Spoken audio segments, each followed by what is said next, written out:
I'm Brian Habig, and I serve as a pastor with Downtown Presbyterian Church in Greenville, South Carolina. And I was the campus minister at State from '95 to 2001. When I think about RUF at State, I think about familiar spots like Dorman, but I really think about students connecting the dots and sort of having aha moments. And that wasn't always what happened in front of me. Sometimes that was, just later in their life. But being privy to God, opening people's eyes to His Word, to Himself, to the good news, sometimes opening their eyes to the bad news before the good news. That's what I think about. So my call to serve as the campus minister at Mississippi State, it came at the halfway mark of seminary for me. So I was in seminary from '92 to '95. So it's early '94, and I just asked my girlfriend to marry me. And so Dana and I are engaged, and I'm thinking about life together. And I get a call not long after that from Bebo Elkin. And the campus minister at State was about to make a change. And he said, if we held this for you, with an interim, he probably said Band-Aid, if we held this for a year, would you like to be the campus minister starting fall of '95, which is when I'd be graduating? And it was so ideal, it was so my dream job that I got nervous that this can't be God's will, because this is exactly what I wanted to do.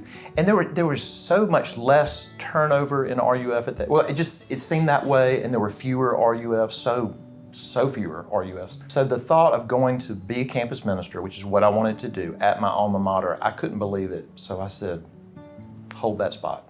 So I graduated from State in '90, and then I arrived as new campus minister in '95.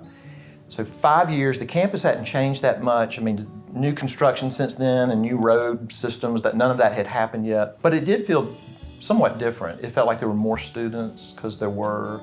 The student body felt more diverse, even with graduate students from other countries. I felt like I saw more of that. So kind of the same, a little bit different, because nothing stays the same. Ministering to students at State, one thing that gave me a contrast about my experience there was going on to be the campus minister at Vanderbilt. And being at Vanderbilt made me realize how much at State, when I was in an initial conversation with someone, that I asked where they're from, and I found this point of contact. This is a very Mississippi thing to do. And even if they're from Birmingham or Memphis or Nashville, I could hook in somewhere. And then at Vanderbilt, it was much harder to do that. It was much more of a national school, national university. So the starting point was usually way more relational, mutual, at least mutual acquaintances. That was one thing. And ministering at State, the pace felt slower than Vanderbilt. And it's not in a big city like Nashville, which is getting bigger all the time. Just the intensity on campus wasn't as high. And in Starkville, especially Starkville, late '90s, you kind of had to make your own fun. You kind of had to come up with your own ideas. It wasn't like this restaurant and this place to go and this amenity.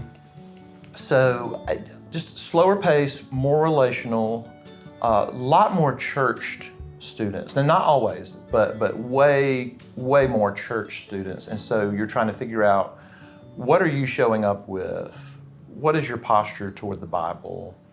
What is your posture toward God? What do you think Christianity is? And going from there.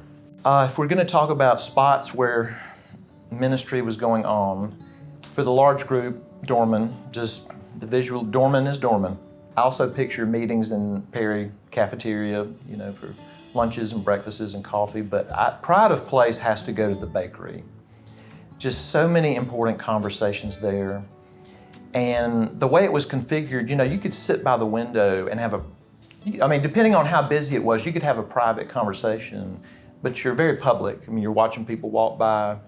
It was a great place for me to meet with co-eds, because we could talk privately, but we're just right there in the middle of everybody. A lot of significant conversations there. I also remember there was this, I don't know if it's still there, but there was this Japanese magnolia tree right out the window. And so you knew when spring had really come and that thing just opened up. And that was, just a marker of time at Mississippi State. One thing that was great about meeting with students at the bakery, besides just you're seeing people come and go, but sometimes we would walk from there over to the Chapel of Memories. And not every time, but sometimes somebody really their eyes were opened and they understood the good news for the first time. And I mean, this didn't happen 100 times, but there were times where we just walked over there and prayed about what we had just discussed, and it's a strong memory. When I think about the avenues of ministry, large group, small group, one-on-one, and think about my time at State, I think about one-to-one meetings. They were so important. I was learning how to listen, didn't always nail it, and I'm straight out of seminary, so often I want to run to answer your question or explain it to you, but learning how to listen and get someone's story and help them see what it's saying instead of just telling them. I remember one time I was meeting with a guy, and he could be fraternity guy exhibit A. We're meeting off campus for lunch, and I have enough just relational capital with him to really start asking him about, what do you think about all this? And do you understand the gospel? And so over lunch, I just explained the gospel to him. Bad news, good news. And at the end of it, I'm just going to call him Todd. At the end of it, I said, all right, that whole thing, Todd, what did you contribute to that? And he looked down at his plate, and he looked up and he said, the sin? And I said, you got it. And I think that's really when the lights came on for him. I was talking about one-to-ones being so important, trying to learn how to talk to people. And something I tried to learn how to do, I'm not saying I always, often failed, but don't lay your hands on the conversation and hijack it. You can hope to touch on something, but let it be what it is. But this thing that I was always hoping we'd get to talk about, and often we did, is, and I'm going to use Paul's words, that God made him who had no sin to be sin for us, so that in him we might become the righteousness of God. And I mean, over and over and over, I found myself saying to students, that almost sounds heretical. It's so intense that God would give you a righteousness of him, from him, to you. And Jesus gets all the credit for what you did wrong, and you get all the credit for what he did right. That was never boring, and all these years later, it is still not boring. It is the best thing I ever heard. My favorite retreat was fall conference.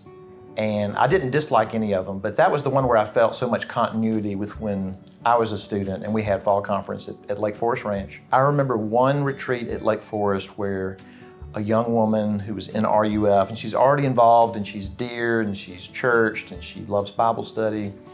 After the teacher had preached, she was just sitting there, just kind of with this 1,000-yard stare. And I came up to her and said, how's it going? And she told me, I've never understood how sinful I am. And so she was getting this conviction about why we need Christ so much. But I could see it on her face, and it stuck. When I think about the impact of those formative years at State on the rest of my ministerial life and pastoral life, I began to see things where I was weak and things that I want to hold on to forever. Avenues of ministry, large group, small group, one-on-one. Small groups was the weakest area for me, and I worked hard on the other two. But I could tell by the end of the 6 years that we needed more energy there, we needed more work, and that was a weak area for me. And the irony is that in the church that I pastor now, 20 years in, our small groups, we call them community groups that meet in homes, are crucial to the life of our church. And there's so much benefit in ministry and growth that happens. So I had to learn that and see that early on. And just seeing things that I have to watch in a one-on-one.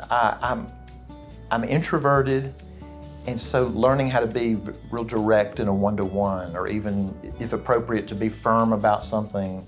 I could turn it up too high, so I had to botch it sometimes and learn that about myself and hopefully apologize and repent. But the benefit that I always think about of my years at State is just seeing that the basics are everything. The basics, the basics, the basics. And my congregation has heard me say over and over, I don't mind being basic. Or they'll hear me say meat and potatoes. So preaching the gospel, making the bad news clear and the good news, hopefully, crystal clear, lifting up Jesus Christ, opening the Word for people, studying beforehand, praying beforehand, meeting with people and listening and not rushing to teach them something or instruct them about something, but learning their story, getting to know them, empathizing with them, walking alongside them. And I haven't arrived yet, but I cannot say enough thanks and praise to God for giving me those years at State to begin doing those things there, because that's what I'm still doing. I had a very extroverted campus minister, I won't name any names, and I'm very introverted. So starting off in this very public role, I'll never forget that first large group of, I can't believe I'm about to do this. That was a window into Jesus being very kind to me. Not just that He is whom we preach, and the good news is not just about Him. He is the good news, His life and death and resurrection, but just that He loved me and loves me as this weak little minister and weak little man trying to learn how to do his job. It's not just about the job, but just that I would get things wrong, or I'd say the wrong thing to a student, or just day in, day out sin, and that He loves me, and that all went on Him, and He gives me His righteousness. Something about proclaiming that and experiencing it just kind of ran it through an amplifier. So in RUF, we talk about the importance of the local church. And you can't make a student go to a local church, but a campus minister can model it.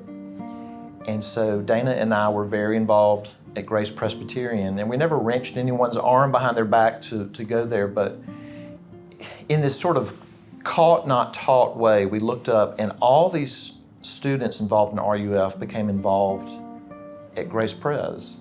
And what was really interesting was to see that they would not only be involved in morning worship, we would see them at evening worship before RUF on Sunday night. So that, they were really giving significant time of a Sunday to the local church on top of being involved with RUF. And it's hard to quantify exactly what did that do, but the students that I saw there, they are still ecclesial Christians. They are still churched adults. And I think it just got in their bones during those years. So when I think about State and my time at State, I think about being a student there. I think about that's my first ministry job as a campus minister. But I definitely want to say one strong memory about Starkville is that that's mine and Dana's first home after seminary and before kids. And then our first child, Henry, was born in Starkville. So that's a strong connection. The other would be a beloved uncle, my Uncle Art. Arthur Davis was a football hero at Mississippi State. His name is in the Ring of Honor. And I loved him. It was so fun to be his nephew, and he's laid to rest in Starkville with my Aunt Frances. I'm so not an athlete. I'm so not good at football. He was awesome at football. And so when I think about Mississippi State and stateness, I definitely feel Uncle Art. Everybody was just ultimate Frisbee crazy. We had a student named Jeremy. He was doing announcements. He was all up in ultimate. And I don't know if it was there'd been an ultimate like tournament or something, but he got it to make an announcement about it. He said, "Could I have the results, please?" And Carl Fox, he lives in Memphis now, student in the back, he's on the back row at Dorman, had a Frisbee, and there like an envelope with the results were taped in the bottom of the Frisbee. And Carl was incredible at ultimate. He stood up and threw it to MacGyver, and he threw it so perfectly that MacGyver's like at the microphone, he just went. And the whole room, like 25 years later, I'm still thinking about it. Yeah. Our interns, I'm gonna use maiden names here, are Christy Curtis and Dominique Udaley, Chuck Askew, and Jamie Murphy. And they were wonderful. They were patient with me and loving to me and supportive of me, but they just gave their time and their hearts to students. I remember when we took a domestic missions trip to San Francisco, and we worked in this dicey part of the city, the Tenderloin district, at a rescue mission. And I didn't know how to put that trip together. I was swirling and I was churning, and it was overwhelming me. And the interns sort of said, "Do you want us to just handle it?" And they did, and that's why it was a great trip. So that's a strong memory.